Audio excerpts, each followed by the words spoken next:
Então vamos lá. A gente vai fazer uma recapitulaçãozinha, que nem eu falei, do que a gente falou na aula passada, porque aí já fica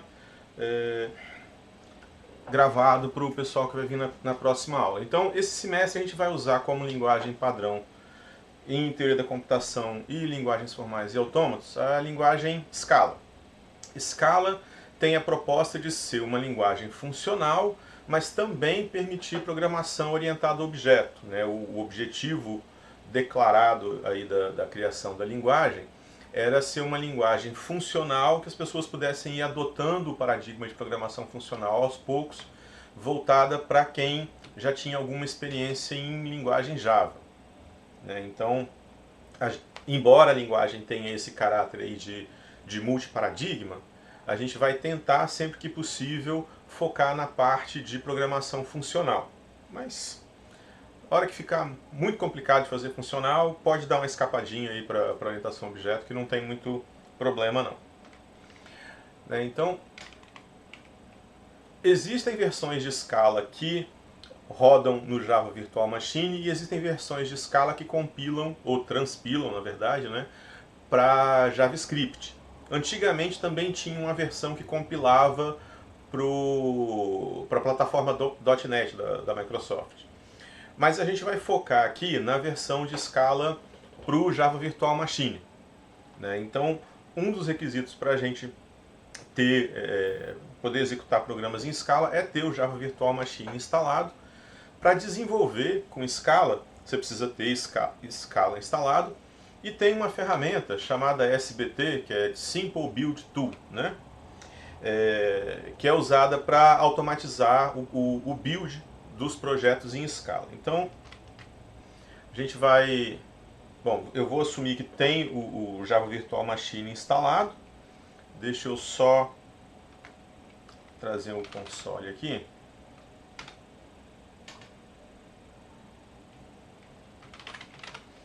Então, qualquer versão de Java do 11 para cima funciona, né? Mas eu estou com uma mais recente instalada, que é o 19, que ela tem umas otimizações melhores. E se não tiver o Java instalado, esse material ele vai estar como um PDF depois lá no AVA.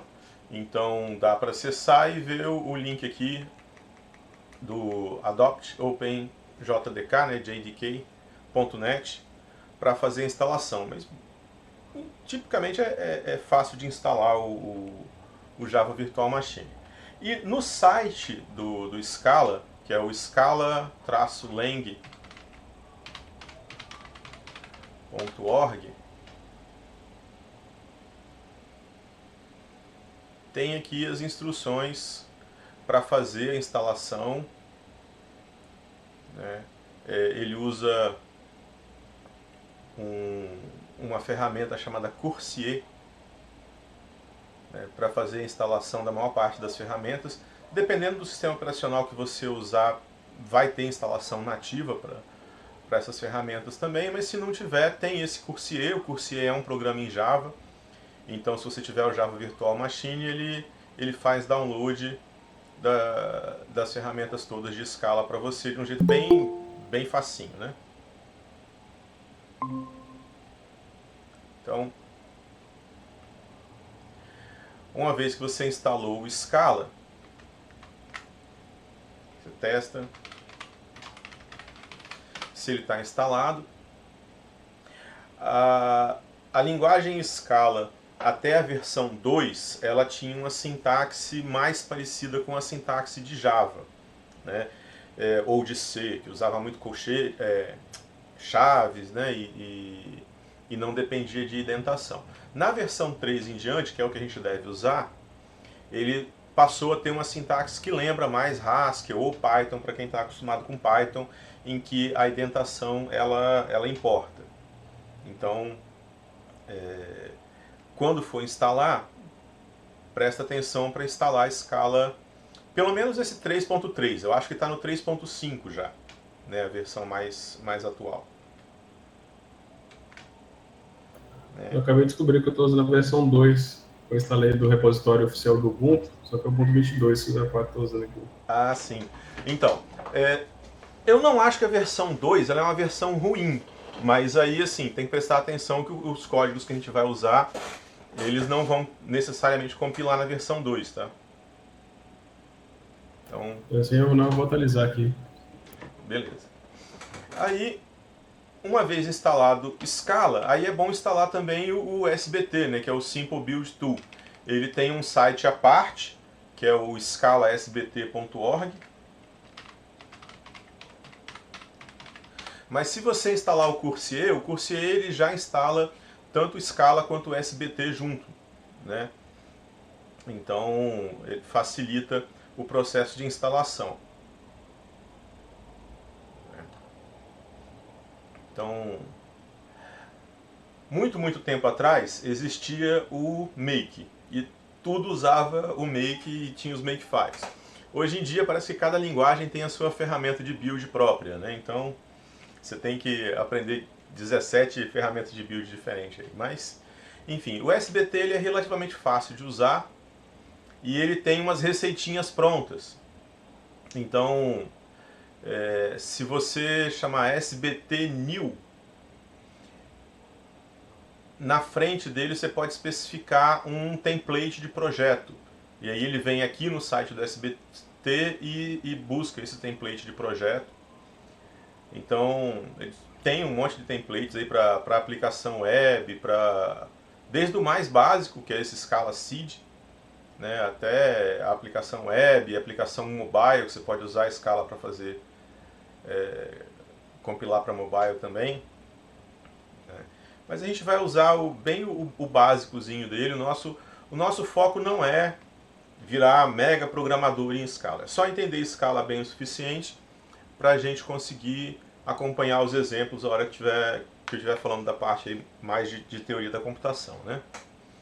Então, uma vez que você instalou o SBT, ou baixou aqui, ou usou o Coursier,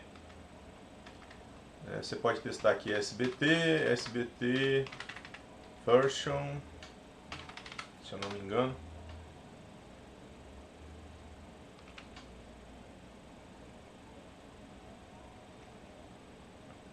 No caso aqui, versão 1.10. Né? A que está lá no site é 1.10.2, aqui está 1.10.0. Então o meu não está muito desatualizado não. Então,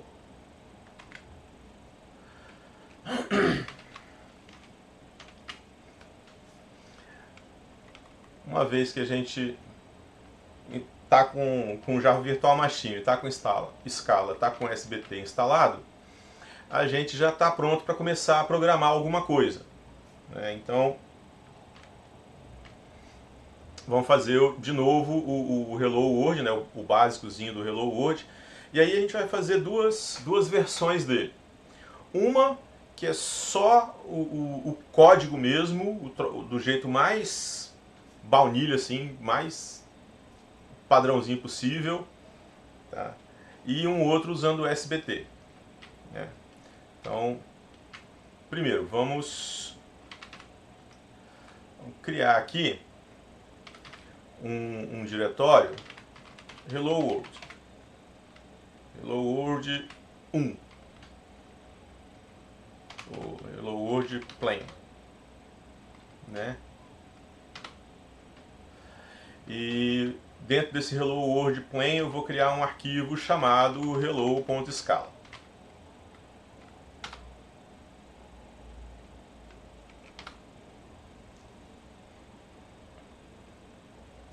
Então, vamos abrir o hello.scala. E aí aqui eu vou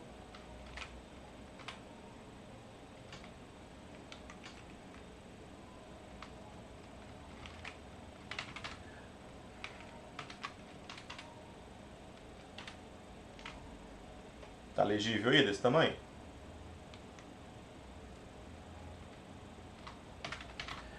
Vou criar uma função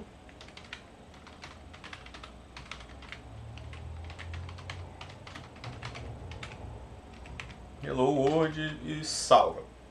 Então,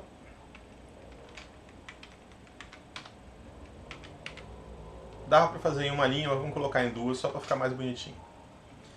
Então, na versão 2 de Scala, para você criar um executável, você tinha que criar um objeto que estendia uma classe específica chamada app.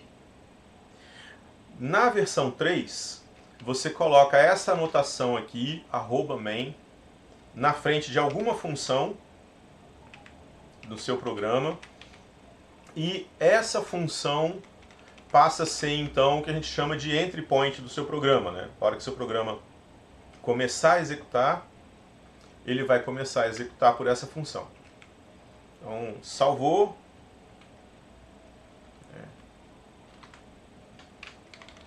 Criou a função, salva, né? O @main é para dizer que é o entry point, def hello, a gente está criando uma função com esse nome, hello, que não recebe nenhum parâmetro, e o corpo da função é só uma chamada do println. Aí a gente vai então compilar, eu vou compilar no terminal mesmo, só uma parte aqui, tá pessoal, um parênteses. Eu estou habituado a usar esse editor de texto que vocês estão vendo aí, que é o Emacs, e fazer as coisas pelo Emacs ou pelo terminal. Mas tem vários IDEs, tá, que dão suporte para Scala. Pelo menos o IntelliJ e o VS Code, né, eles têm suporte para Scala. Tem outros, tem o NetBeans, por exemplo, era da Oracle, agora é da Apache Foundation, o NetBeans também dá suporte para Scala e tal. Se vocês quiserem usar, não tem problema nenhum, tá? Eu uso isso aqui porque eu estou acostumado já com essa rotina de trabalho. Então vamos abrir um terminal aqui.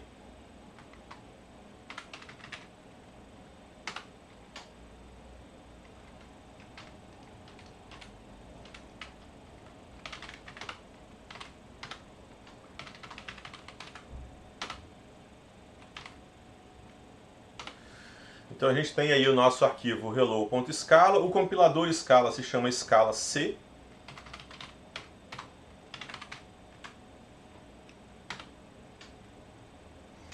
E aí o Scala C, quando ele terminar, se eu não digitei nada errado, ele vai criar um monte de arquivos com a extensão .class, que é a versão compilada aqui do código Scala. Para executar esse cara, a gente pode chamar Scala hello, não precisa e não deve, na verdade, informar o .class, e ele executa o programa. Tranquilinho? Essa é a versão mais simples assim do Hello World, né? Diga lá, Adeu. No programa Scala, então, não precisa você ter uma função chamada main? Não precisa. Você pode marcar qualquer função com aquela anotação @main, e aí aquela função passa a ser a função principal do seu programa. Ela não precisa especificamente ter o nome main. Tranquilo? É só aquela marcação mesmo, no @main. Isso. Embora boa parte dos códigos que eu já vi, o pessoal deixa o nome main mesmo, porque é o mais tradicional, mas não precisa ser. Você pode definir qualquer nome, desde que tenha aquela marcação.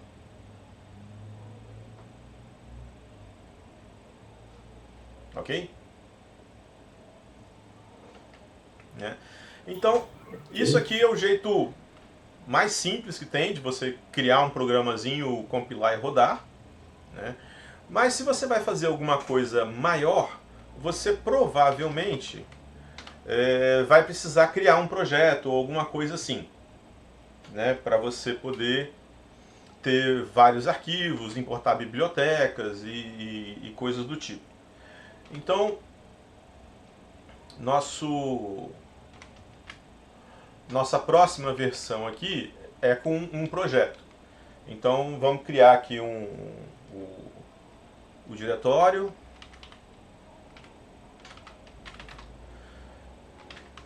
Hello World SBT. Aí uma vez que a gente criou esse diretório, a gente vai criar um arquivo chamado build.sbt. Né? Ele tem que ter esse nome, build.sbt. Então, vamos aqui no Hello SBT.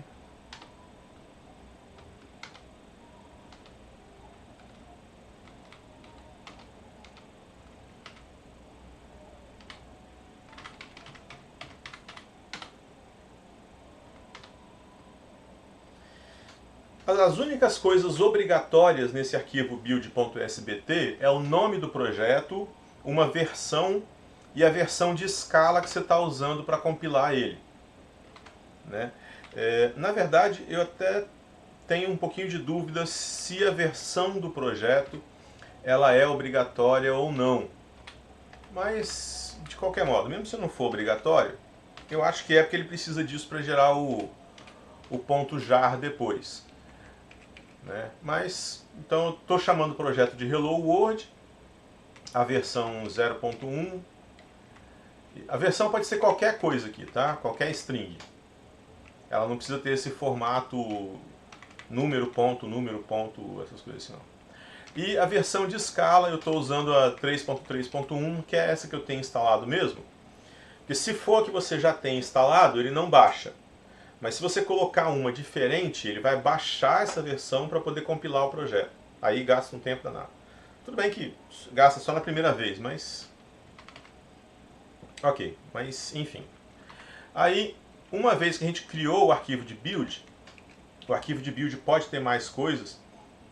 Principalmente tem uma propriedade que são dependências. Mais tarde a gente vai usar essa parte de dependências, né? Para você indicar bibliotecas externas. Mas por enquanto eu vou deixar só esses três aqui. E aí, aliás, aqui eu deixei o código antigo ainda, né? Tá, mas tudo bem. E aí, no SBT, ele tem uma estrutura de diretórios bem própria que ele usa para colocar os códigos fontes.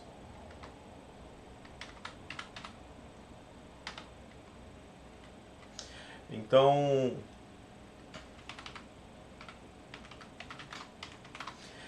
src é onde ficam os códigos fontes. Aí dentro de src, tipicamente tem dois diretórios. Um chamado main e outro chamado test. O main é para colocar o código fonte do projeto mesmo e o teste é para colocar os códigos de teste. Então, main. Aí aqui você pode ter código Scala, obviamente, mas você também pode ter código Java, pode ter código de outras linguagens. Então, aí você coloca o nome da linguagem. Então, src, main, Scala é onde vão morar os nossos códigos fontes. E aí aqui agora eu vou mandar criar um arquivo, mesmo nome, hello.scala.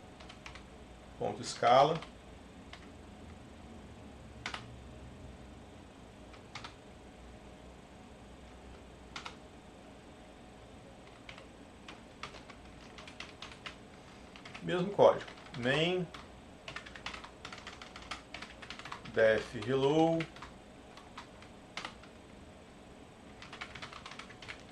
printline hello world.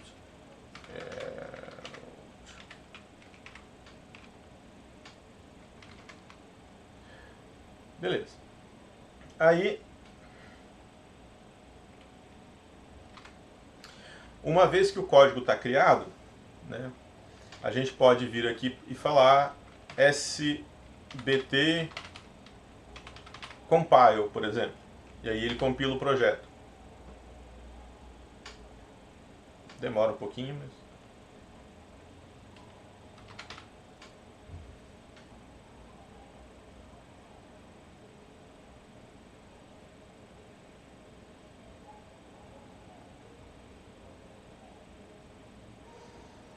Isso, inclusive, é uma reclamação recorrente que o pessoal tem com relação à Scala. O compilador Scala, ele verifica muita coisa. E aí ele acaba ficando um pouco lento para compilar. Depois de compilado, o programa tem uma performance boa, mas para compilar ele é meio lerdo. Aí compilou, sem erro, a gente pode escrever, por exemplo, o sbt run.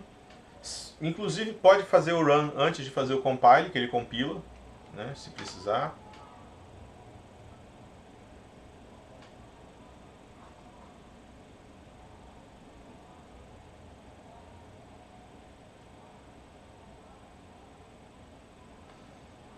E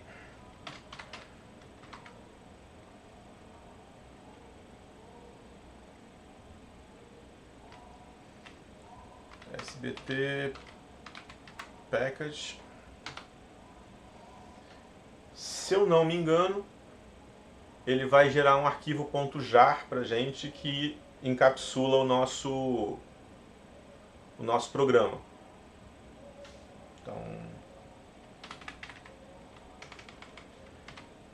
esse arquivo jar que ele gerou, ele deve estar num diretório chamado target.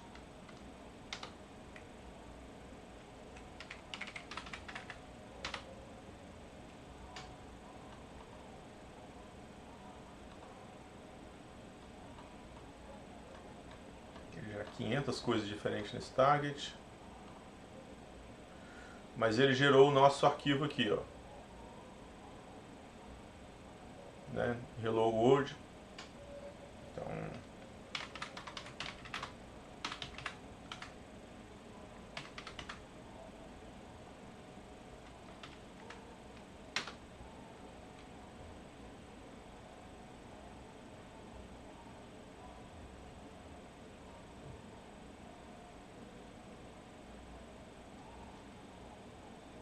vai.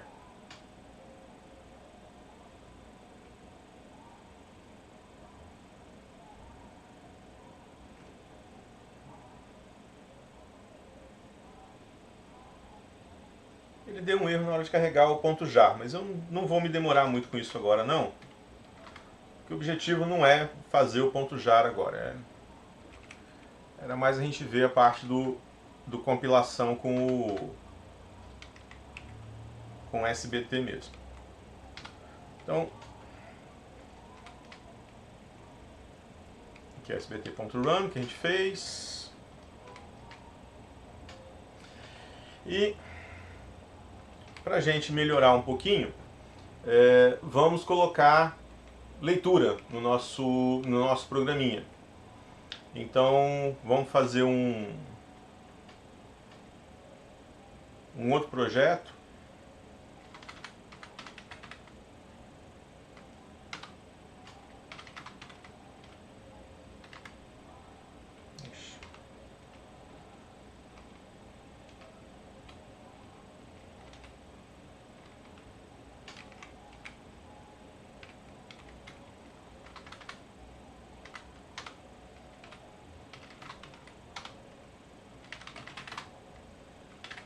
Hello name.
Eu vou chamar de hello também.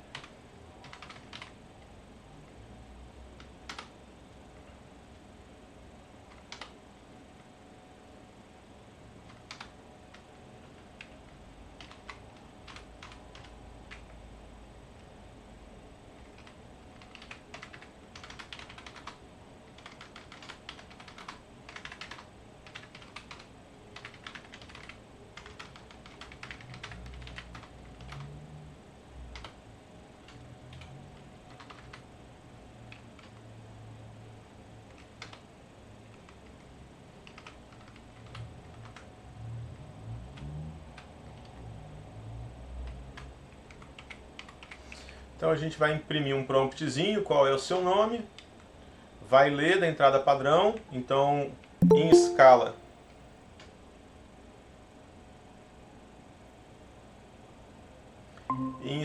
a gente consegue acessar a entrada padrão com esse objeto pré-definido aqui, né, scala.io.stdin. Aí ele tem vários métodos de leitura de dados. O mais simples é o readline, ler uma linha inteira. E aí depois a gente imprime olá e o nome que foi digitado pelo usuário, né? Aqui a gente está fazendo interpolação de string. A gente tem essa string aqui entre aspas com um S na frente. Então toda vez que tiver um cifrão, ele vai entender que é algo que precisa ser substituído. Nesse caso aqui, substituído pelo nome da variável. Né? Então,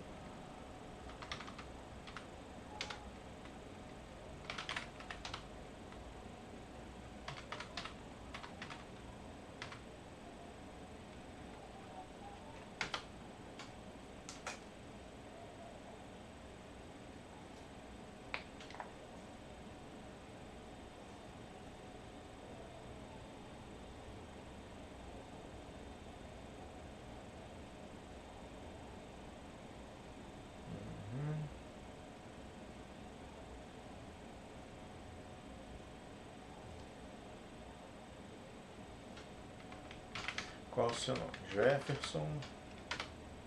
Olá, Jefferson. Bem programação 1, né?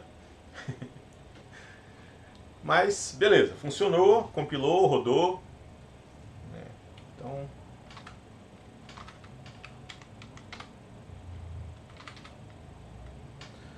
ok. Então, isso aqui a gente já viu. Viu a execução.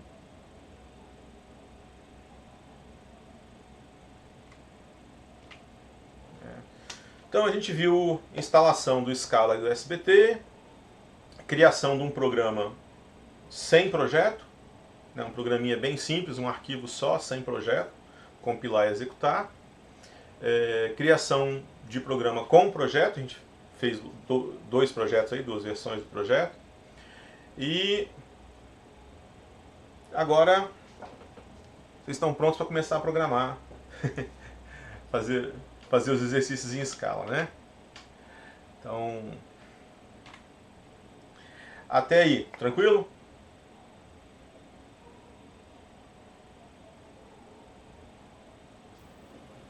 Tranquilo. Beleza. Então, vamos lá.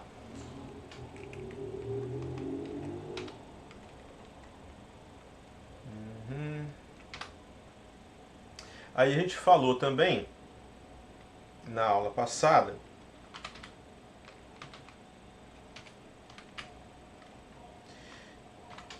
de variáveis e tipos de dados. Então vamos recapitular rapidinho. Variáveis e tipos de dados. Em Scala, a gente tem dois tipos de declaração de nomes. Os que a gente chama de mutáveis e os imutáveis. Mutável é a variável que vocês estão acostumados a trabalhar em Python, em Java, em C, na grande maioria das linguagens JavaScript, né? Você declara uma variável usando a palavra var, Tá? E usa essa variável, troca o valor dela, compara com outra coisa, faz conta, né? Tudo que vocês estão acostumados. A outra declaração é o val. O val ele é imutável, significa que uma vez que eu falei que x é 10, ele é 10 até o final da execução daquele escopo onde ele está. E aí depois ele deixa de existir. Então, se eu faço uma declaração dessa, val x igual a 10, e depois tento mudar o valor de x, o Scala vai reclamar comigo. Ele vai dar um erro. Né? No REPL, né, se eu chamar Scala sem nada, ele aciona o REPL. Se eu fizer var x igual a 10,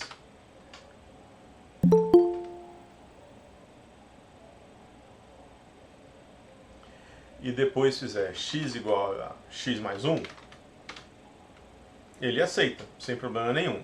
Se eu fizer val y igual a 10 e depois tentar fazer a mesma coisa, ele dá um erro. Ó, você está tentando fazer uma reatribuição, né, um reassignment para um val. E isso não pode, isso é feio.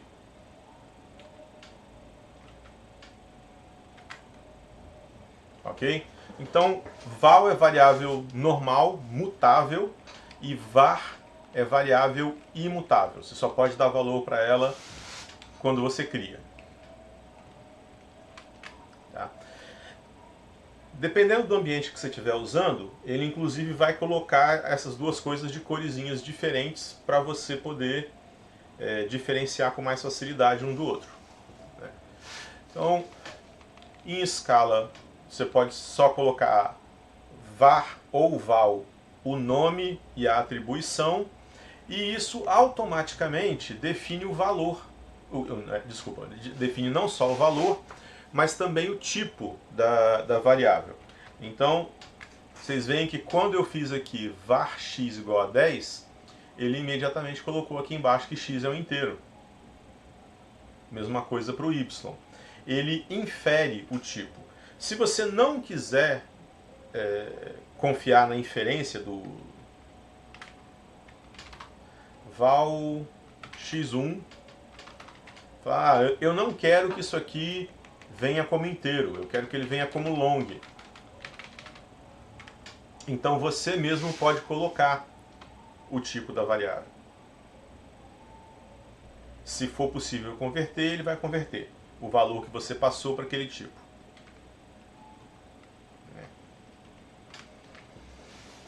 Então, essa forma de declaração está certa, é aceitável, é legal na linguagem. Essa outra forma aqui também é. A única diferença é que você está dizendo explicitamente quais são os tipos de dados que você quer. Né? Os tipos de dados em escala, está incompleto isso aqui.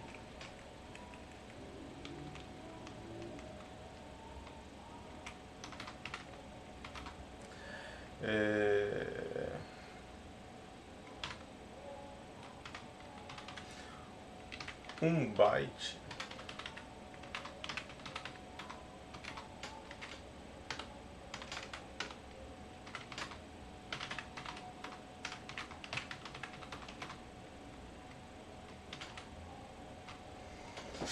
tá. Os tipos de dados mais comuns em escala são... Bom, os mais comuns são esses que estavam aqui originalmente, né? Int, double, boolean, string e unit. Né? Inclusive, deixa eu... Tá. Esses aqui são os mais comuns.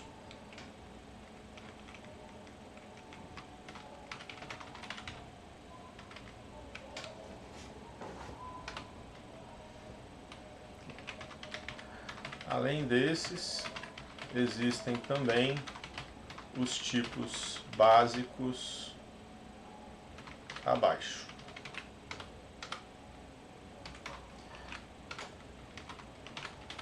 Byte, número inteiro de menos 128 até 127.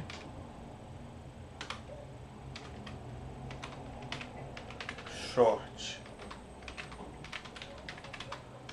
número inteiro de 2 bytes. Eu não lembro de cabeça menos quanto e mais quanto. É menos 32.000 e uns quebrados, mais 32.000 e uns quebrados. Mas eu não sei quanto é que são os quebrados.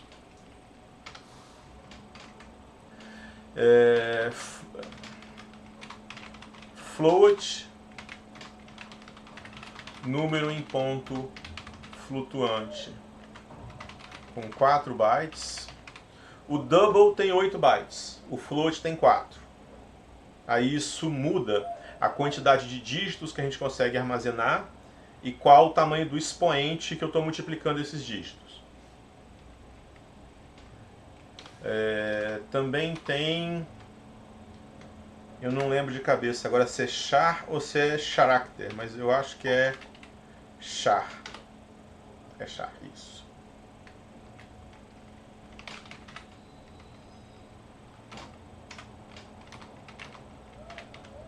Um caractere Unicode. E é importante lembrar que char é caractere Unicode, então ele não tem 1 byte necessariamente, ele pode ter de 1 a 6 bytes. Porque, se eu não me engano, ele usa o TF8. O TF8 pode chegar até... Quer dizer, hoje em dia não existe até 6, acho que hoje em dia o maior é 4, mas o padrão, se não me falha a memória, ele permite até 6 bytes. Então, byte short... Não, byte short int... Ah, sim, e tem também long, número inteiro com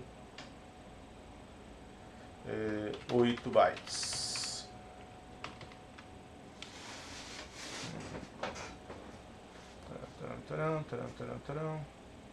Então acho que é isso. Então, variáveis mutáveis e imutáveis. Na hora que você escreve números, você pode colocar esses sufixos aqui para mudar o tipo de dados dele. E se você escrever sem nada, 10, ele vai entender que é int. Se você escrever 10L, ele entende que é um long. Se você escrever 10.1, ele entende que é um double. Mas se você escrever 10.1F, ele entende que é um float.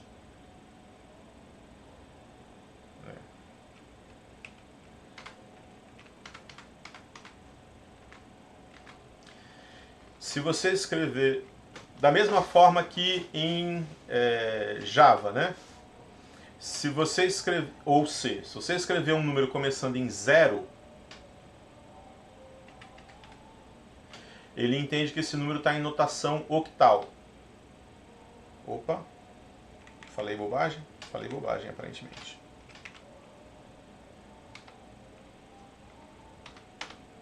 Não, eu falei bobagem. 0x é hexadecimal.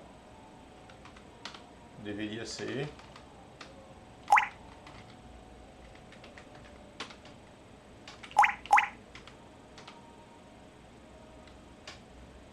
Zero B. Acho que eu estou confundindo as linguagens de programação agora. Mas enfim, 0x é hexadecimal. E... ok. Parece que é isso. Então a gente pode mudar a sintaxe de decimal para hexa. E a gente pode mudar se é inteiro, se é long, se é float ou se é double.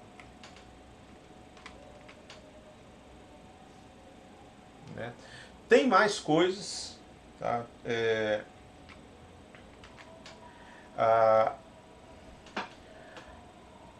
A gente tem algumas classes que são bastante usadas também, como por exemplo o Big Int e Big Decimal, né?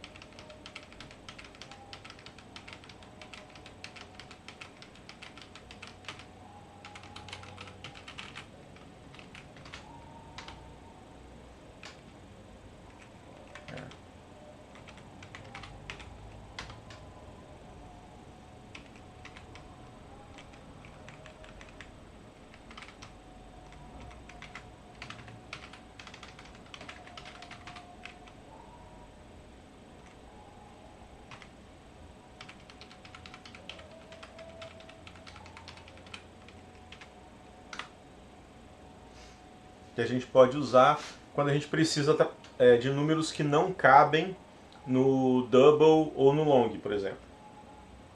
E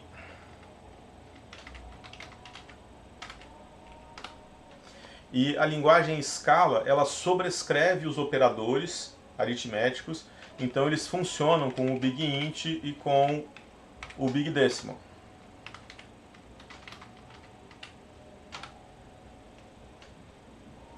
Ok?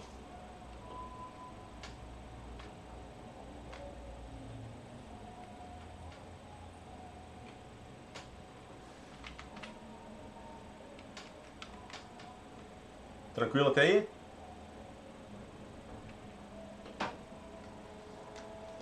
Tranquilo.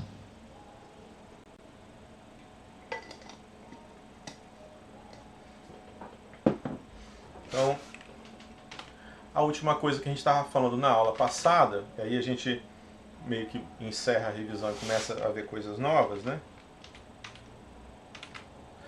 Eram as estruturas de controle.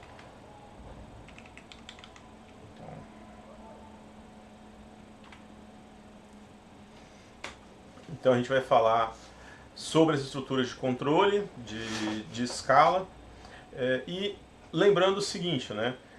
Escala, ela permite a gente criar macros. Então, em princípio, se você quer alguma estrutura de controle... Ah, não, eu gostaria de escrever código usando uma estrutura de controle chamada unless, por exemplo. A não ser que tal coisa seja verdade, faça isso. Você pode criar uma estrutura dessa. Tá? Existem mecanismos na linguagem para criar.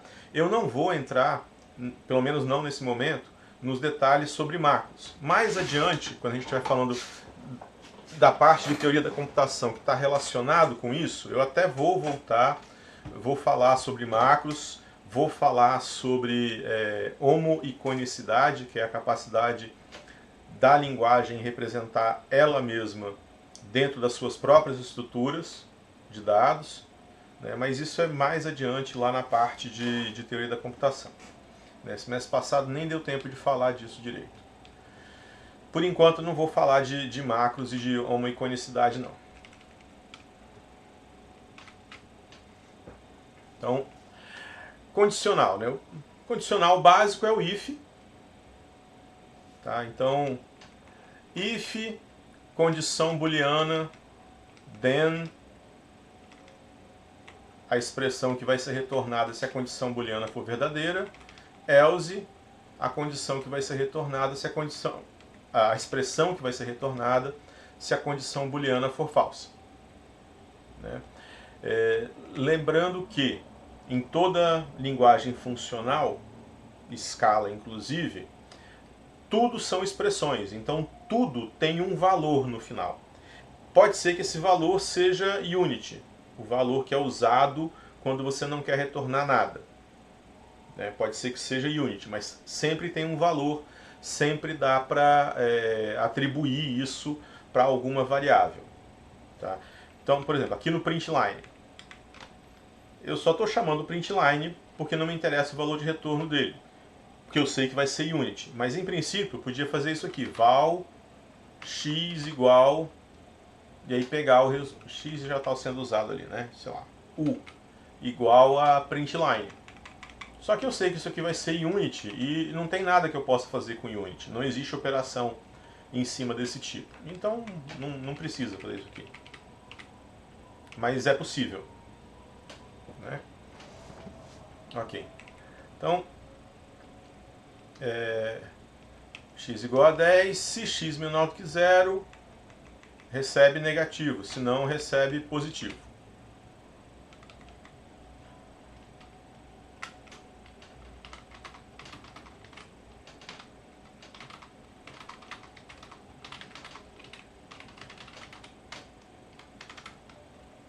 Bem menor.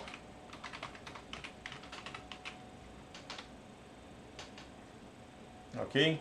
Retorna um valor.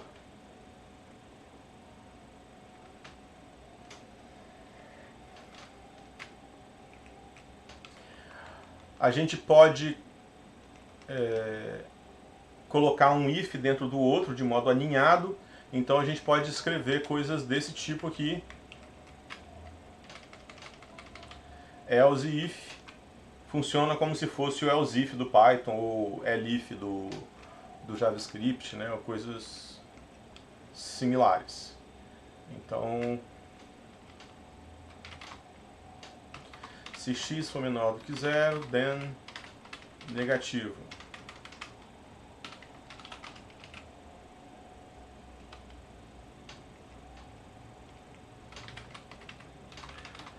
If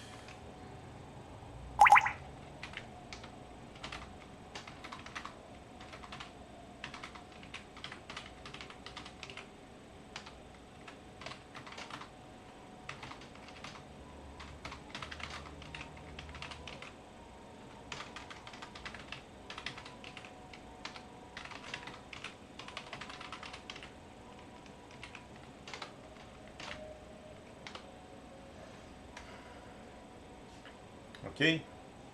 Então ele não tem uma palavra-chave elif, else if, mas você pode escrever um else e logo em seguida um if e dá o mesmo efeito.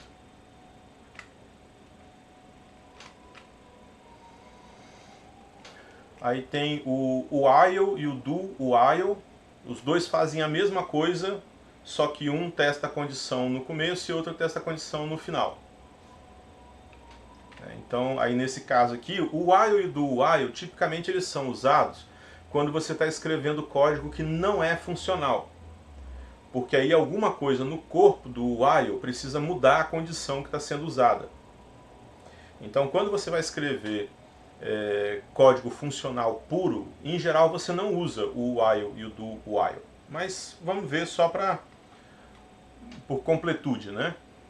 Então, i igual a 0. Enquanto i menor do que 10, do. Print line i recebe i mais 1.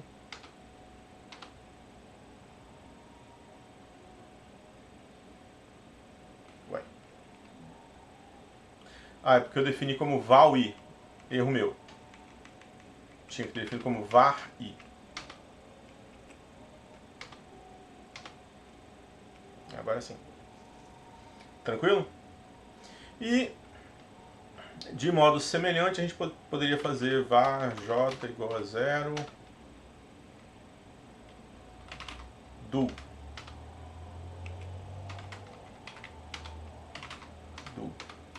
Eita.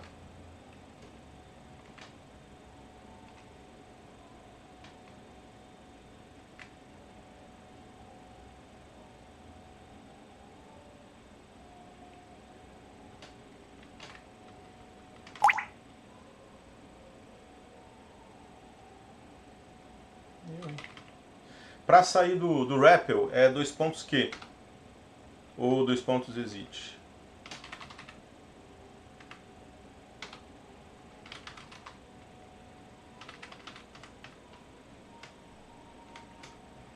Aliás, vamos fazer aqui.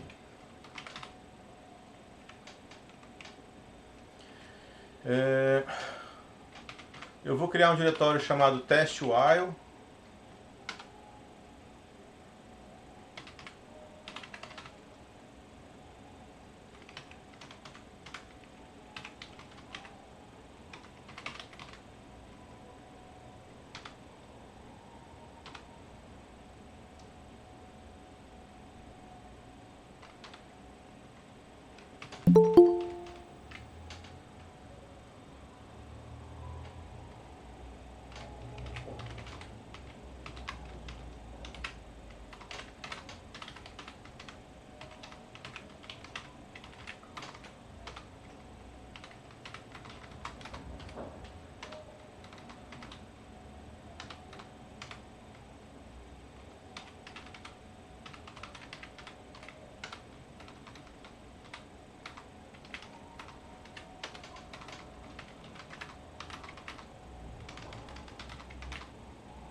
Ok.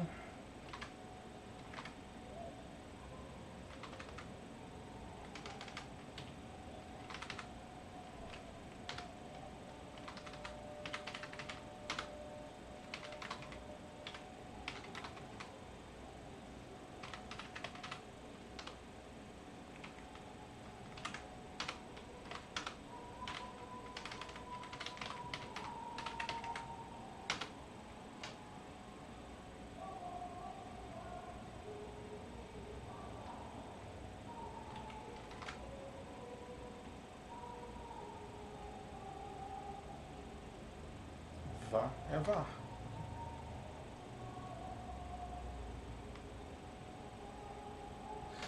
Ele não tá aceitando o do while por alguma razão. Engraçado.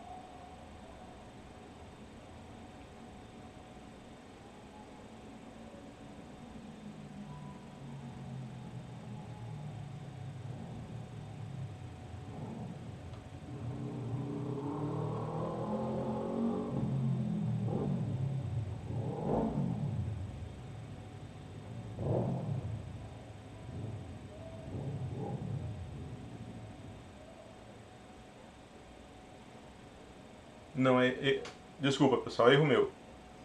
Eu não sei. Eu coloquei o do while, mas aparentemente não existe. Mais um erro. Deixa eu corrigir isso aqui.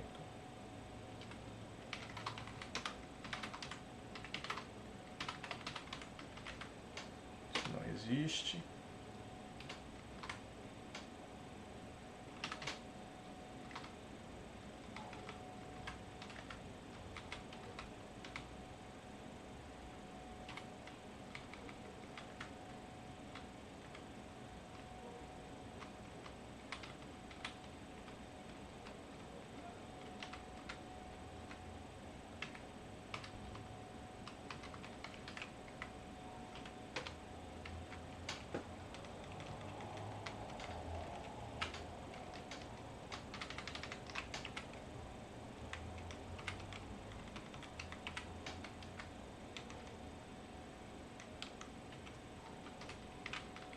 Eu tava com a cabeça.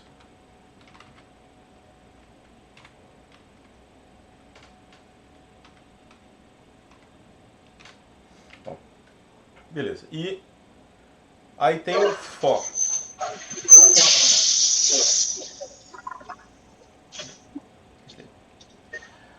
O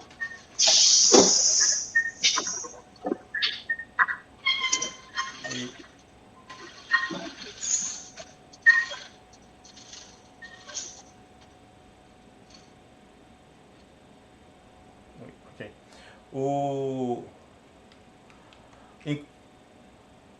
Eu falei agora há pouco que o while ele é para quando você não está fazendo programação funcional, porque ele depende que alguma coisa mude no corpo do while para ele poder sair da condição de repetição, da condição do loop.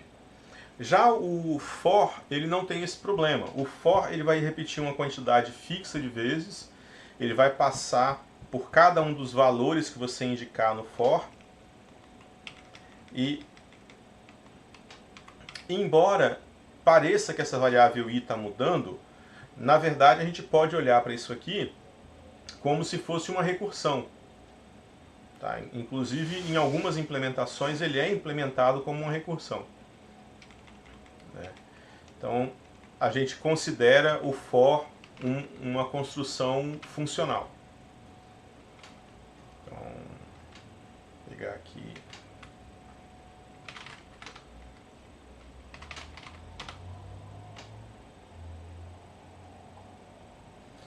Né,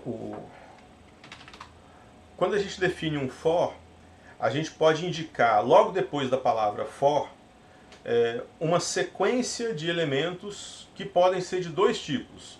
O que a gente chama de geradores e o que a gente chama de filtros ou guardas. Né? Então, um gerador é assim, nome recebe uma sequência de elementos, né? Os elementos dentro de um container. Então, pode ser elementos que eu digo explicitamente quais são, dentro de uma lista, por exemplo, Então pode ser 3, 7, 11, 22, 47. Ou elementos que vêm de uma sequência, né? De 1 a 5, por exemplo.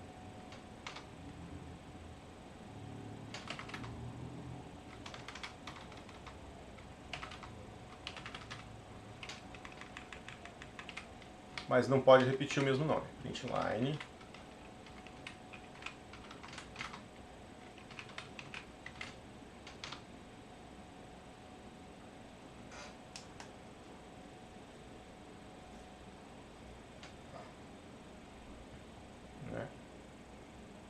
Então, e aí a gente pode colocar guardas. Eu posso falar assim, para ir recebendo os elementos daquela lista, se sei lá, for par,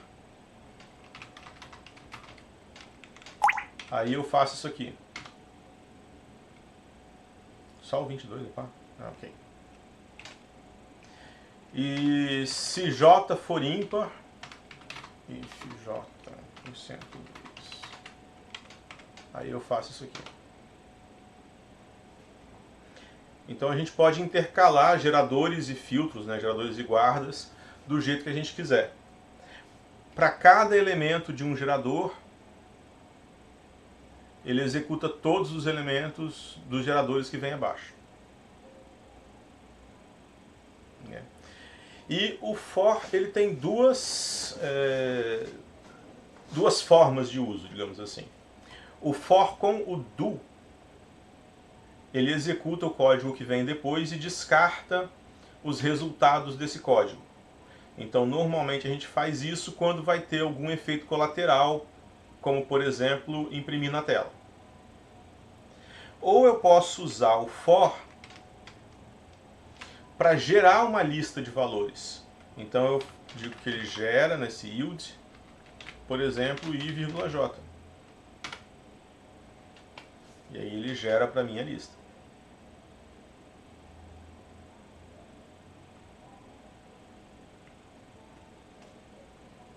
Okay? O que determina se ele vai ser usado pelo efeito colateral ou pelos valores que ele está gerando é se eu vou colocar o do ou se eu vou colocar yield como última expressão, como última coisa do for aqui.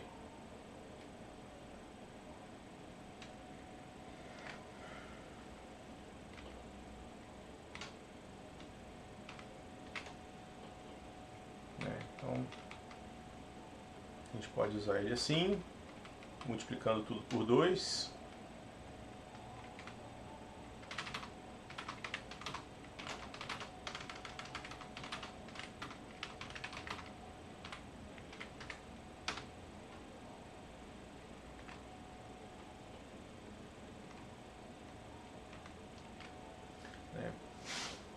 Tem o match, que é na forma mais simples, ele pode ser usado como se ele fosse um switch. Então a gente poderia fazer assim, x igual a 10, sei lá, x igual a 4.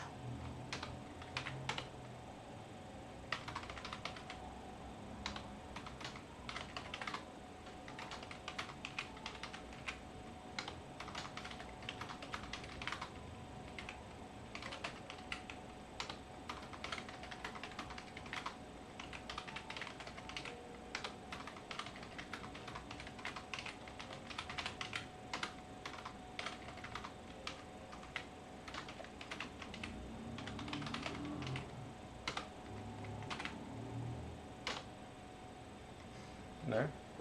Então, é a forma mais simples de usar, mas a gente não precisa se restringir a isso. A gente pode fazer coisas mais complexas. Por exemplo, a gente pode fazer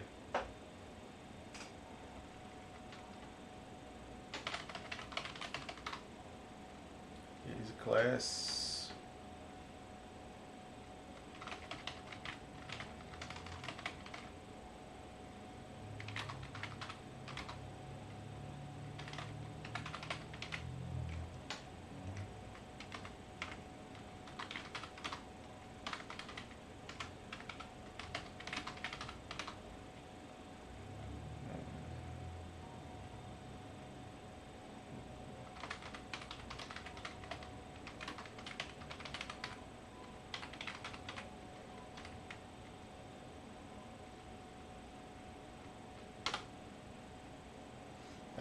Então agora a gente tem uma classe chamada casa, que tem o número de salas, o número de quartos, o número de banheiros e talvez a quantidade de bibliotecas. Não precisava ser option, que eu podia colocar 0 bibliotecas, mas eu quis colocar só para... Né? Então, val C1 igual casa 1, 3, 2, não.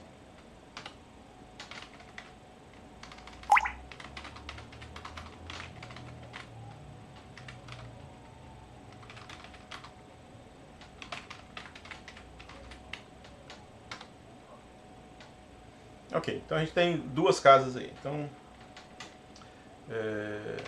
def comenta se casa igual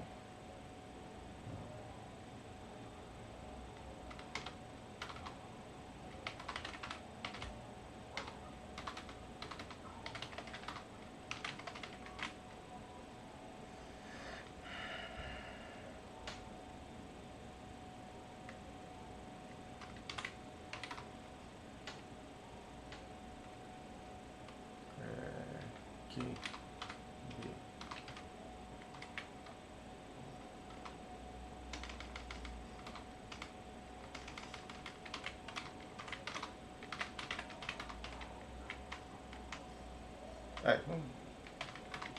tá, digamos que você tem 5 salas na sua casa.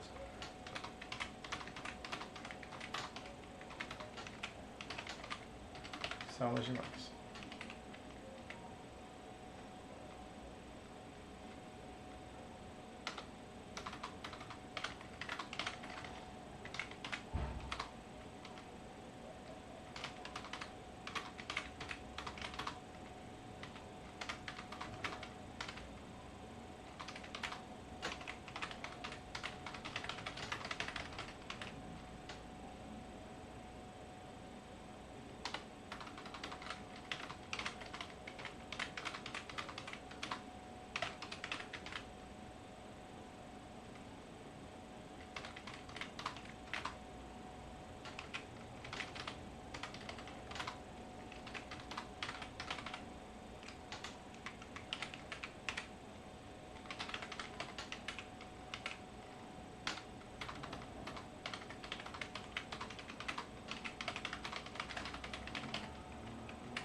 Então, C1 não se enquadra em nada do que tem ali.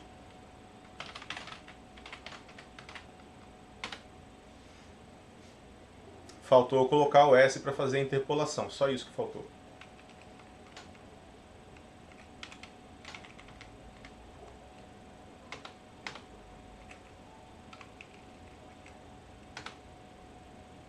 Nossa, é uma biblioteca. Ok? Então, na forma mais simples, a gente tem o match como uma forma de switch, né? Você tem um valor aqui, se for aquele valor, ele executa o caso. Mas o match, ele faz mais do que isso. Ele consegue desconstruir objetos. Então eu digo para ele quais são as características que eu quero testar do objeto.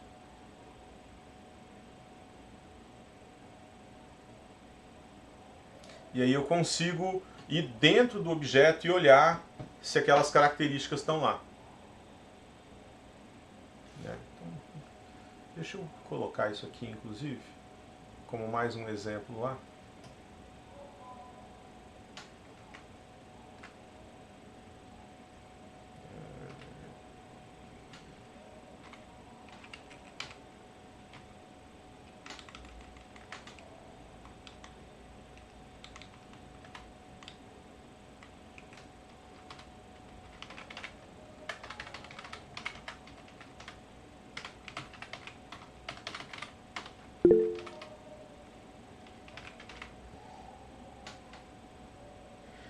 Tem método de escala, é bem mais fácil de ler do que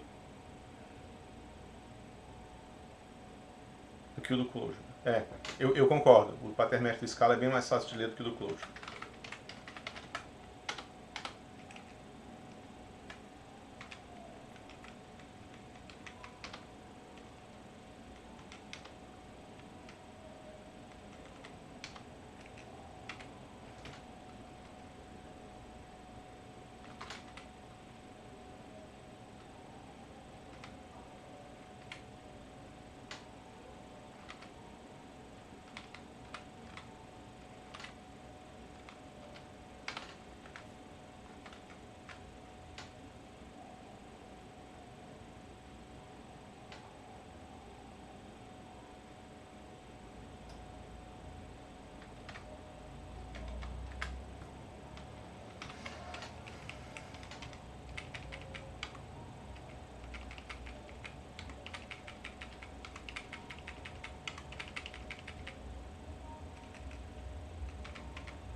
Aí deixa esse aí como mais um exemplo, né?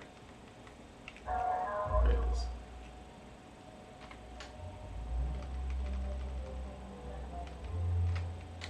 Isso. E aí a gente tem o try, catch e finally, que serve para lidar com exceções. Eu não sei quais linguagens vocês já trabalharam antes. Vocês sabem como é que funcionam exceções no código?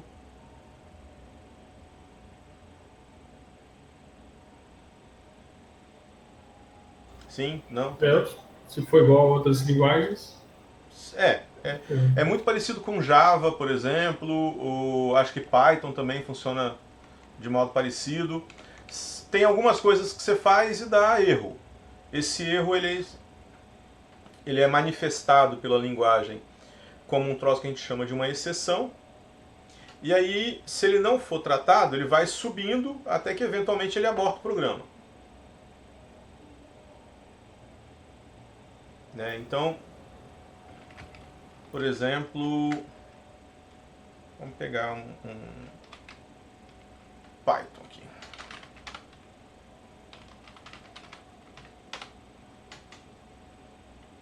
Então, x igual a 0, 5 dividido por x.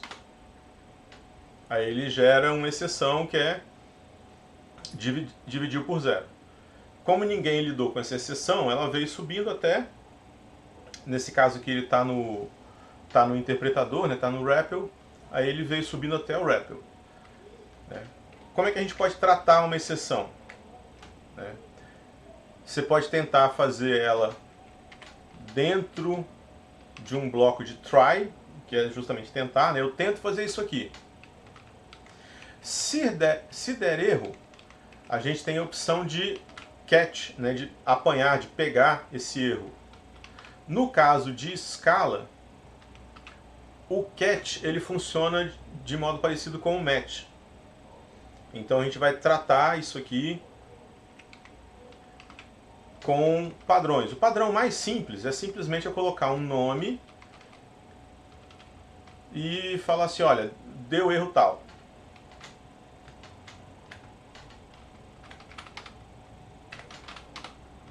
Por exemplo, try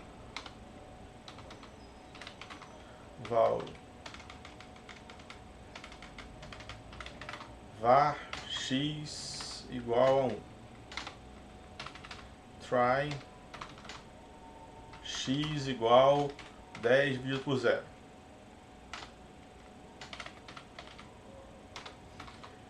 O jeito mais simples de lidar com isso é fazer case, exceção, println, deu erro.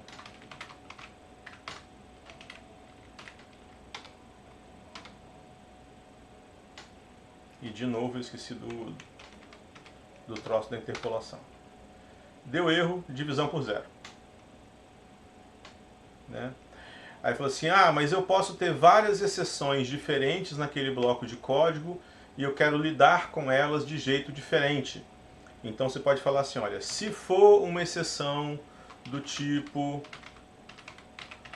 arithmetic exception, eu faço isso aqui. Se for qualquer outra exceção,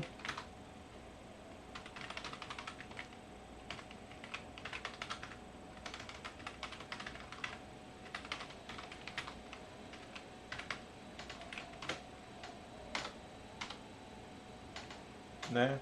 Aí eu faço outra coisa. E além do try e do catch, a gente também pode ter um finally. O finally ele é executado tanto se der erro quanto se não der erro. Mas você precisa escrever o finally com bastante cuidado para que o próprio finally não dispare uma exceção. Então, sei lá, x igual a 1. E x vale 1. Tudo bem? Né? O try executa. Se não der erro nenhum, ele executa o finally e continua. Se der algum erro, ele executa o catch, depois ele executa o finally e aí continua. Tranquilo?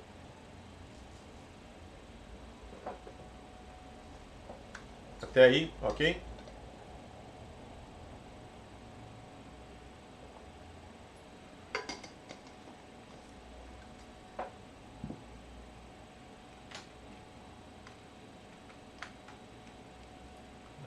Então,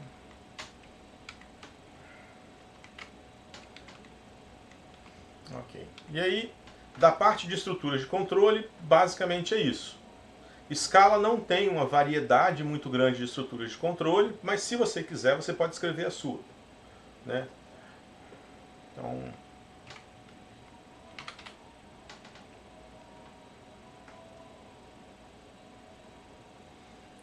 ok.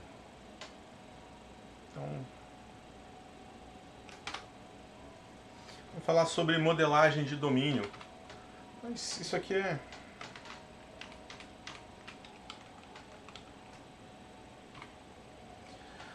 Vamos lá. Modelagem de domínio é um nome que a gente dá, de modo geral, para dizer que você tem um determinado problema e você quer representar aquele problema no seu programa. Tá? Como é que a gente faz isso? Bom, desde que inventaram computação, que isso é uma das coisas que o pessoal tenta fazer o tempo todo, né? Como representar um determinado problema e a sua solução em um programa de computador. Então, já criaram N formas diferentes de fazer modelagem, diagrama de fluxo de dados, modelos de entidade de relacionamento, diagrama de processos, 500 diagramas diferentes em UML e por aí afora, né? Scala oferece duas abordagens para a gente. A abordagem de modelagem através de programação orientada a objeto e a abordagem de modelagem através de programação funcional. A programação funcional, ela é mais simples, ela usa menos artifícios para tentar representar as coisas. E a programação orientada a objetos, ela tem uma variedade maior de formas de a gente tentar modelar os troços. E Scala tenta fundir os dois. Tá? Isso pode causar uma certa confusão, de às vezes não saber o que é melhor você usar, se é usar a abordagem funcional ou a abordagem orientada a objetos. Tá? E aí depende muito de como é que você se sente mais à vontade para pensar, para raciocinar, o que é mais natural para você. Tá? Para mim, em geral, a modelagem funcional vem com mais facilidade. E aí, vez ou outra, você olha para alguma coisa e fala assim, não, mas isso aqui é forçação de barra. Se eu usar a orientação a objeto nesse pedacinho do código aqui, fica mais natural. E aí você muda, você mistura os dois, a linguagem permite. Então, eu acho que a experiência com a linguagem vai acabar levando vocês a ter essa visão do que é melhor usar em cada caso. Tá? Eu não conheço uma regra que diga assim, olha, tais situações são mais fáceis de modelar com orientação a objeto, tais situações são mais fáceis de modelar com programação funcional. Vamos lá. Então, primeira coisa, né? Classes em escala. Classe em escala é muito parecido com classe em Python, com classe em Java, com classe em C++ e por aí afora. Tá? É basicamente uma planta, uma descrição que você vai usar para criar vários objetozinhos.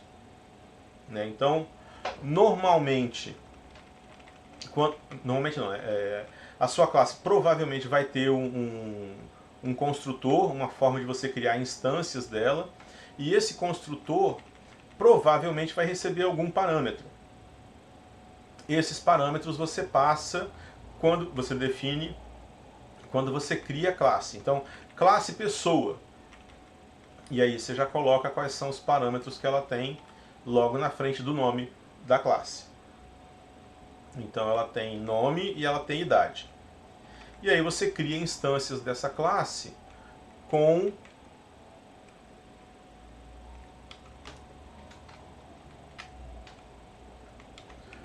a palavra reservada new. Na maior parte das vezes. Porque você pode criar classe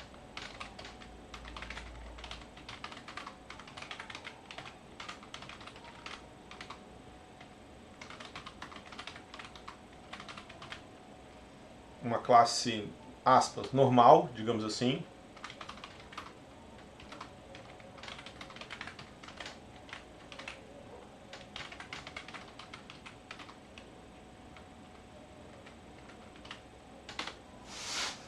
Tá? Mas existe um outro tipo de classe, que eu acho que a gente vai falar um pouquinho mais adiante, que eu até já usei hoje como código, que é um troço que a gente chama de case class. Você coloca case aqui.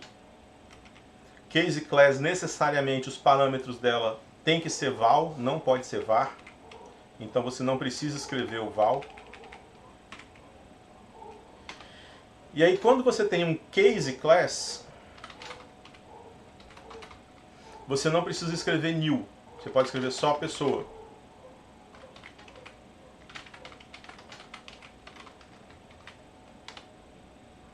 Tá? Os case class, eles têm um monte de vantagens em cima de uma classe normal. Tá? O case class ele já vem com o código para fazer o print do objeto pronto. Aqui em cima você vê que não tem o print do objeto. Tá? Ele já vem com código para fazer comparação de objeto. Então ele compara cada campo do objeto um com o outro. Ele cria uma função de igual.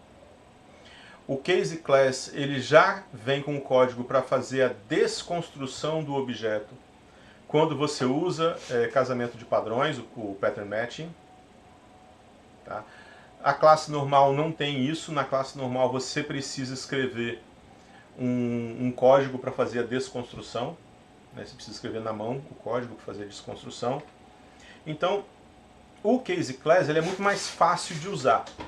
Aí você pode se perguntar assim, mas então por que tem o outro? Se o case class é tão mais fácil assim?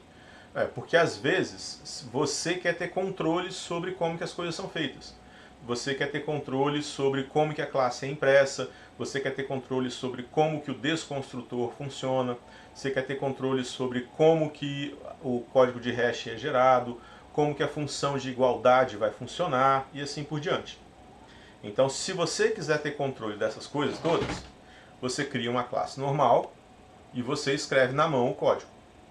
Se você ficar feliz com a implementação que o Scala te dá para essas coisas, aí você pode criar um case class. Tranquilo?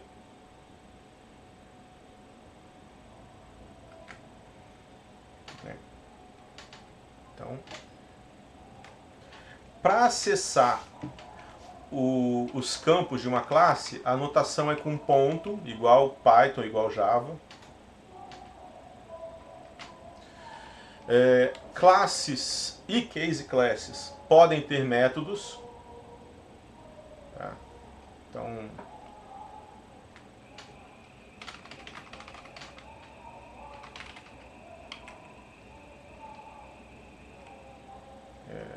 peraí.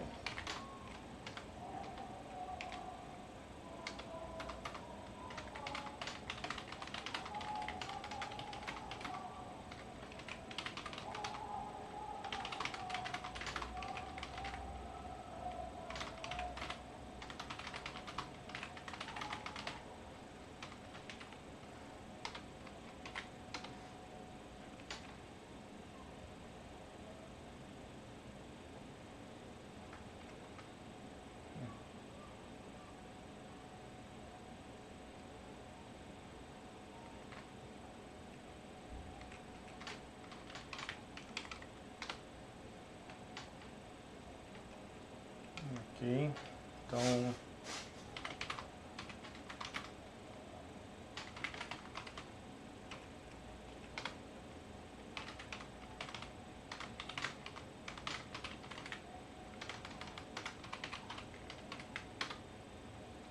ok. Eu não sei se vocês notaram aqui, mas eu me distraí na hora de escrever o nome do método e eu coloquei o C cedilha e o atil no nome do método. Scala aceita isso. Você pode definir métodos com qualquer caractere Unicode que seja reconhecido como uma letra. Então, em princípio, se você quiser escrever o nome do seu método em chinês ou japonês ou tagalog, você pode. Eu não recomendo, porque depois ninguém dá manutenção no seu código, mas pode. Ok. Então, pode ter métodos. Talvez mais tarde, agora não, mas talvez mais tarde eu fale sobre umas outras coisas. Aliás, nem lembro se eu coloquei isso aqui ou não. Mas em Java você tem interfaces que definem um conjunto de métodos e aí classes podem implementar essas interfaces. E em Scala tem um troço parecido, só que ele chama de traits, traços. Só muda o nome, mas é basicamente a mesma coisa. Ok. A gente pode definir valor para métodos ou para construtores, valores padrão para métodos e para construtores. Então, vamos lá, eu quero dizer que a idade, se eu não especificar a idade, a pessoa tem 21 anos.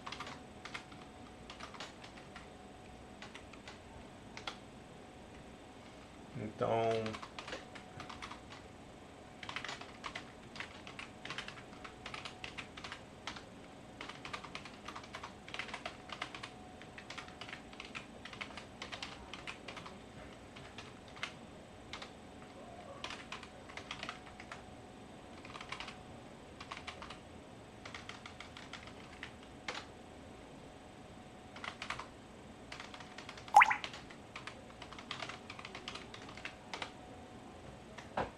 ok? Então é só na hora de definir ou o construtor ou o método, se for o caso, depois do nome aqui você coloca igual a tanto e ele aceita. É possível você ter herança em Scala, assim como você tem em Python ou em Java. Tá? Todo método em Scala pode ser sobrescrito por padrão. Você não precisa marcar ele para que ele possa ser sobrescrito. Na verdade é o contrário. Se você não quiser que ele seja sobrescrito, você precisa marcar ele como final.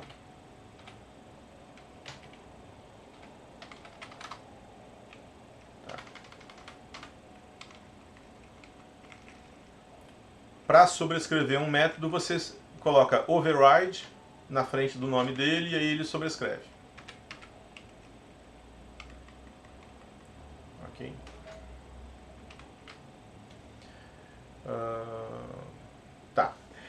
Aí aqui, vocês já fizeram... Não sei se vocês já fizeram a disciplina de engenharia de software ou projeto de software, mas em uma dessas duas, provavelmente vocês vão ouvir falar de design patterns, padrões de projeto. Design patterns é uma série de receitinhas de bolo que já foram usadas diversas vezes para resolver determinados problemas e a gente sabe que funciona bem, né? Então, um desses design patterns, que é muito famoso, tá? Eu não sei se eu tenho o livro aqui ou se está no IFES. Eu acho que o meu exemplar está no IFES, o meu exemplar do Design Patterns. Mas tem um Design Pattern bem famoso que chama Singleton. Que é assim, tem coisas que eu só quero uma instância do objeto, que só uma instância do objeto exista. Então existe uma forma de como você construir esse padrão Singleton em C++, em Java, não sei o que e tal. Aí Scala fala assim, então faz o seguinte, já que esse negócio é necessário, a linguagem faz isso diretamente. Então eu tenho essa sintaxe aqui, objeto tal. Isso aqui é a mesma coisa que eu declarar uma classe e criar uma instância só dessa classe, que vai ter esse nome aqui. Tá, então eu posso fazer isso a qualquer hora para qualquer coisa. Eu posso fazer assim, object, teste, def, saúde.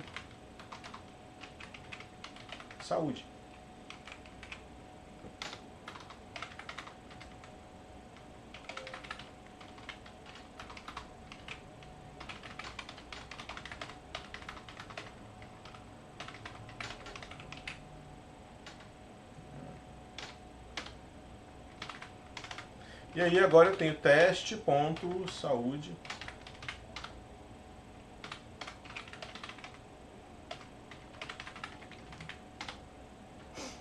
Ok? Então é como se eu tivesse criado uma classe e instanciado essa classe uma vez e eu não consigo mais instanciar ela de novo.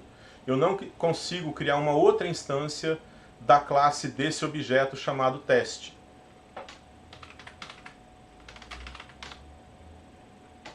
Né? O tipo dele é teste.type. Tá? E existe uma relação especial quando eu tenho declarados num mesmo arquivo uma classe e um objeto com o mesmo nome.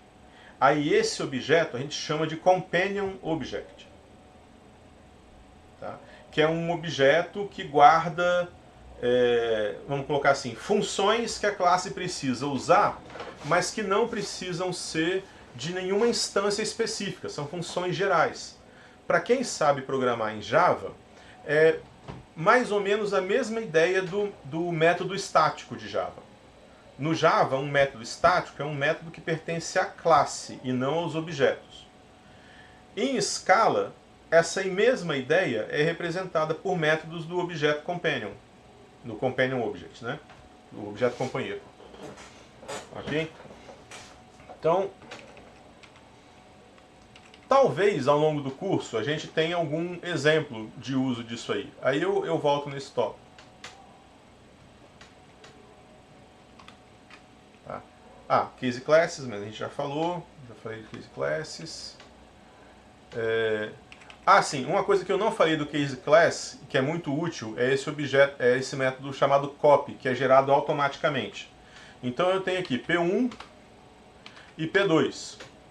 Digamos que por alguma razão eu preciso de um P3 que ele é quase igual a P1, exceto pela idade. Então, copy, ele faz uma cópia, só que a idade, é age, né, que eu coloquei, vai ser 33. Tá, então, ele consegue fazer a cópia toda, exceto pelos atributos que eu indicar.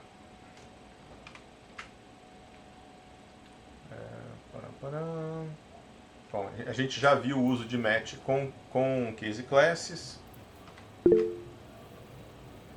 Fala aí, Daí. Essa cópia já é uma função que é built-in já da classe?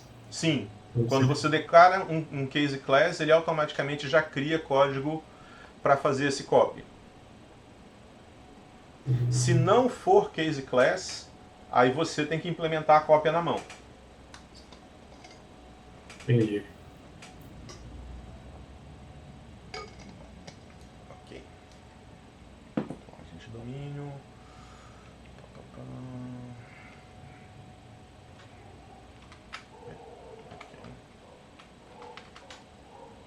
Uhum.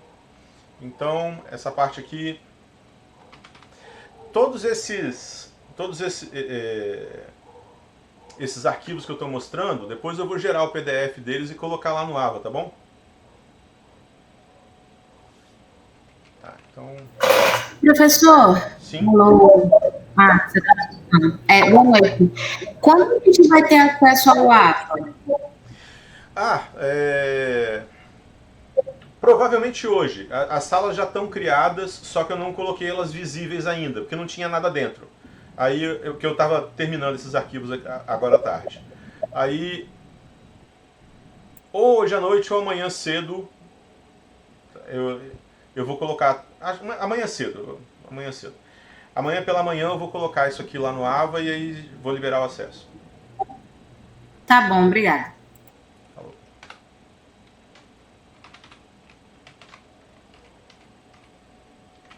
Ok. Então, lá, definição de métodos, né? Um método e função em Scala, eles são muito parecidos, eles são quase a mesma coisa. Só que o método está amarrado a uma classe e a função não. A função ela é independente. Eu posso chegar em qualquer lugar aqui no meu código Scala e falar, olha, define f de x inteiro, igual a x vezes x. E pronto, criei uma função. Né? O método ele tem que estar dentro de uma classe. Então, para definir método, basta ter a classe, a gente cria dentro do escopo, lembrar aqui da indentação e não tem mistério. A gente já fez isso aqui algumas vezes. Né? A gente pode passar múltiplos parâmetros para o método. Então, vamos lá aqui. Classe, calculadora, def soma, A inteiro, B inteiro, resultado também é inteiro, A mais B. Então, val C1 igual a new calculadora, C1.soma 5 e 7. Beleza. Né? A gente pode definir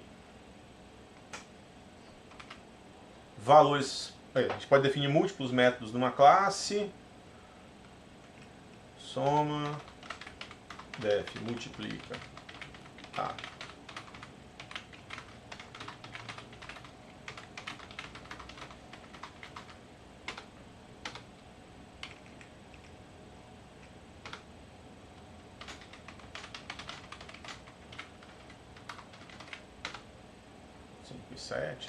E a gente pode definir valores padrão. Por exemplo, se eu mandar somar e não falar com o que, eu assumo que é 0. Se eu mandar multiplicar e não falar multiplicar pelo que, eu assumo que é 1. Por exemplo, podia ser qualquer coisa, mas... Então, C1.soma 5. 5, ficou 5 mais 0. C1 ponto multiplica 7. Era 7, né? Então a gente consegue definir valores padrão para os métodos, ou para os parâmetros dos métodos, desculpa, né? Que nem ele está fazendo aqui. né? Está definindo que visitante é o valor padrão do nome, se eu não colocar o nome, então ele vai falar assim, olá visitante. Né? Se eu definir, ele coloca, né, obviamente o que eu defini. E o normal, 5 e 7. A vale 5, B vale 7. O normal é ele pegar os parâmetros na ordem em que eles foram definidos quando o método foi criado. Mas Scala aceita que a gente mude essa ordem indicando o nome dos métodos. Então, B igual a 5, A igual a 7. Nesse caso não fez muita diferença, porque a soma é comutativa, mas ele aceita.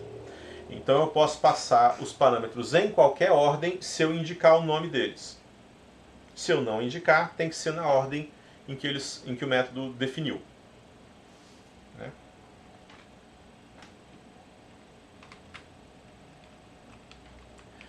Método com quantidade variável de parâmetros. Então, sei lá, calculadora, def, média, números, int asterisco, retorna um double, igual, ponto, tem soma? Sum. Espera aí um pouquinho.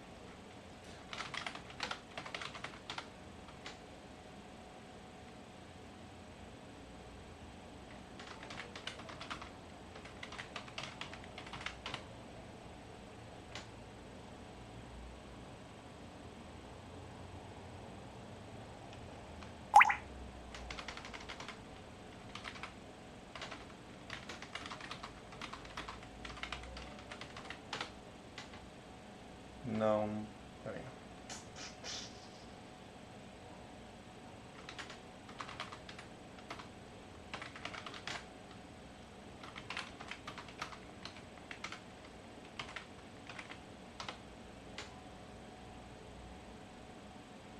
Ok.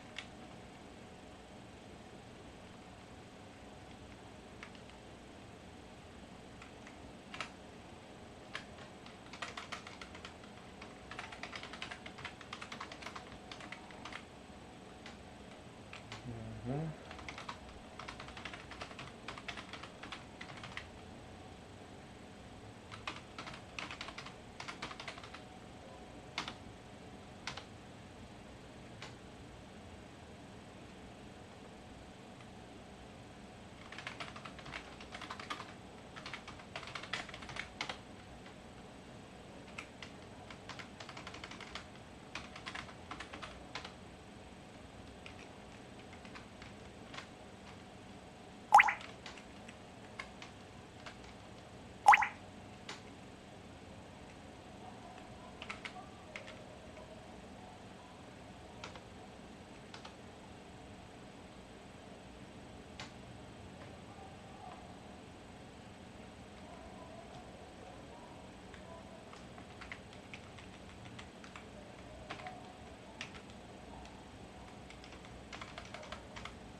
Tá.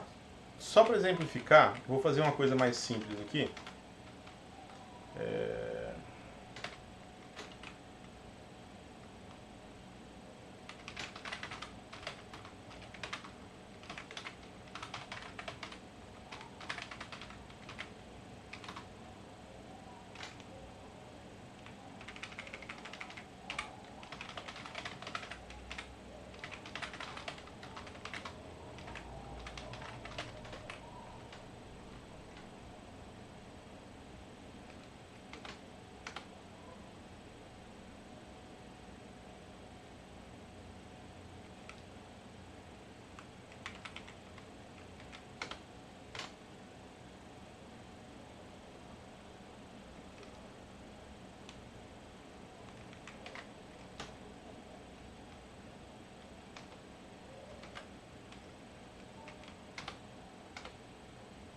Ok.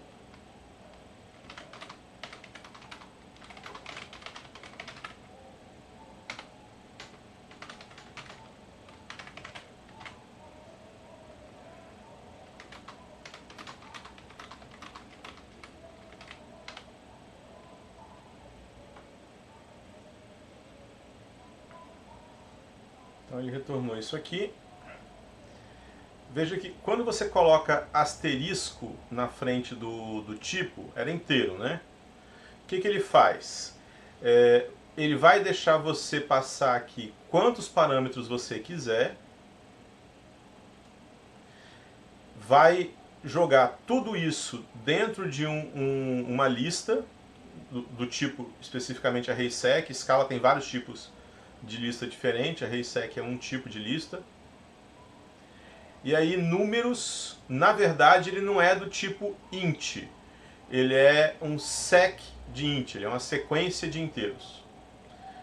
Só que não está explicitamente dito isso aqui, fica implícito quando você coloca esse asterisco no tipo.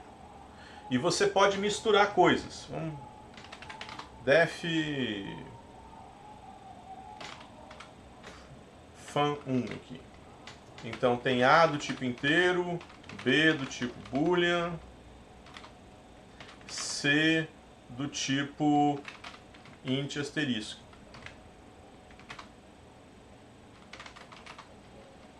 Então, if B, then A, else c.len.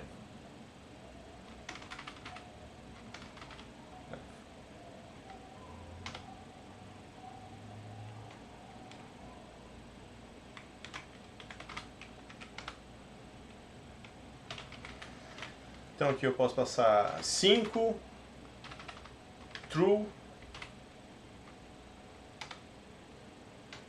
tá? Aí aqui ele está esperando 3 argumentos, mas eu passei só 2. O que ele entende? Ele entende que C vai ser uma lista vazia. Se eu passar false aqui, que faz ele retornar o valor de C, ele vai retornar o comprimento de C, né? Ele vai retornar 0.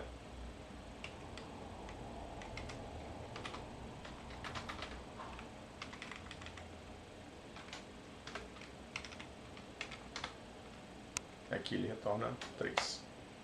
Tudo bem? Ele não deixa você fazer isso aqui, ó. Mas é por uma boa razão.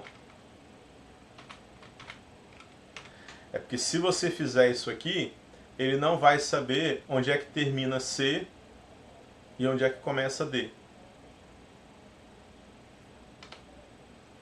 Aí ele dá erro.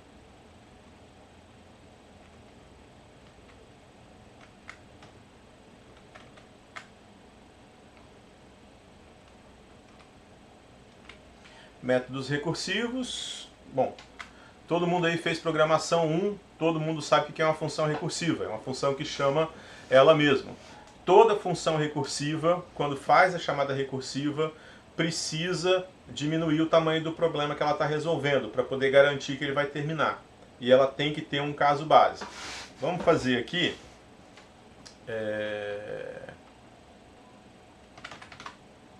Fibonacci.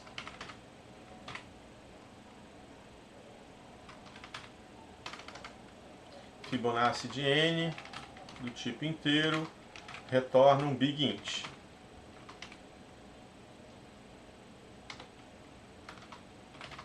Se n for menor do que 2, retorna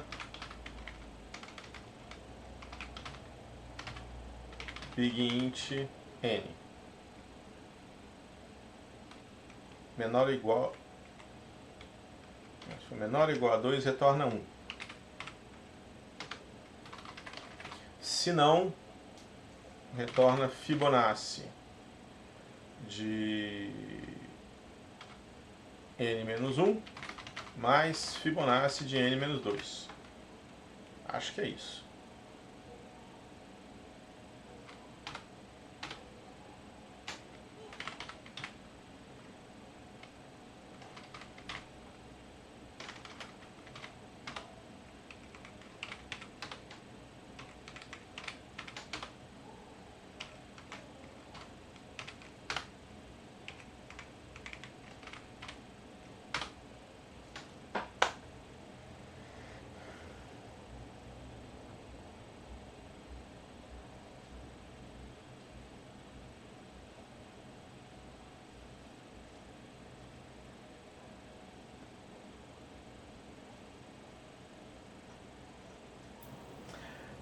também. Fibonacci 50 deu ruim.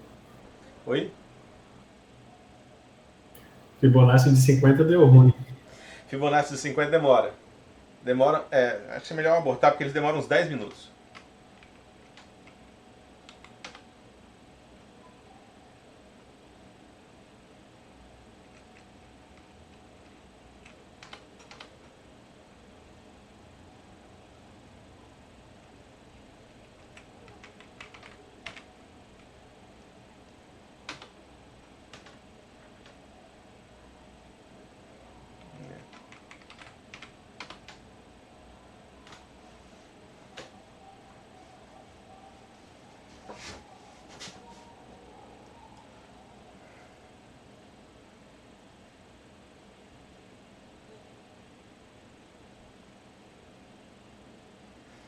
Pois é. Tranquilo? Aqui é função recursiva.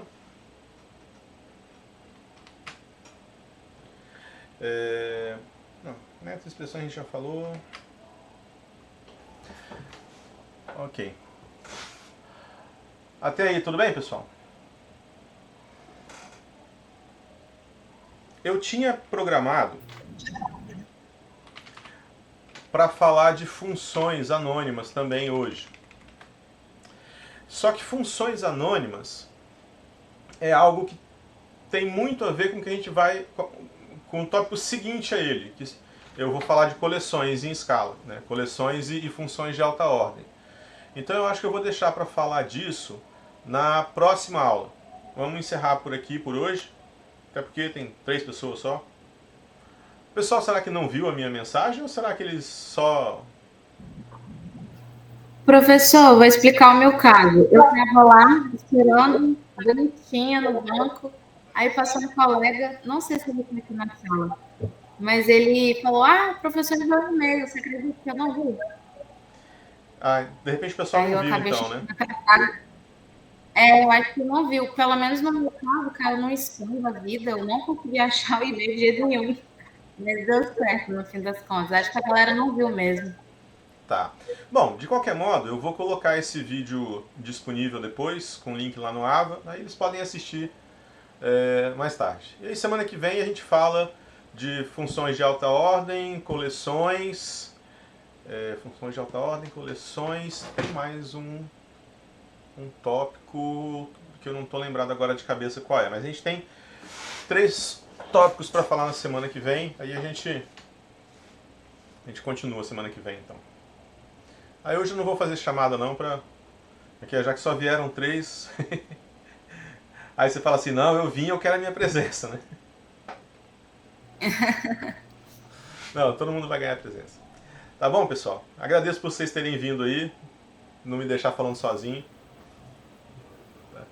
E aí na semana que vem a gente continua. Fechou. Boa noite.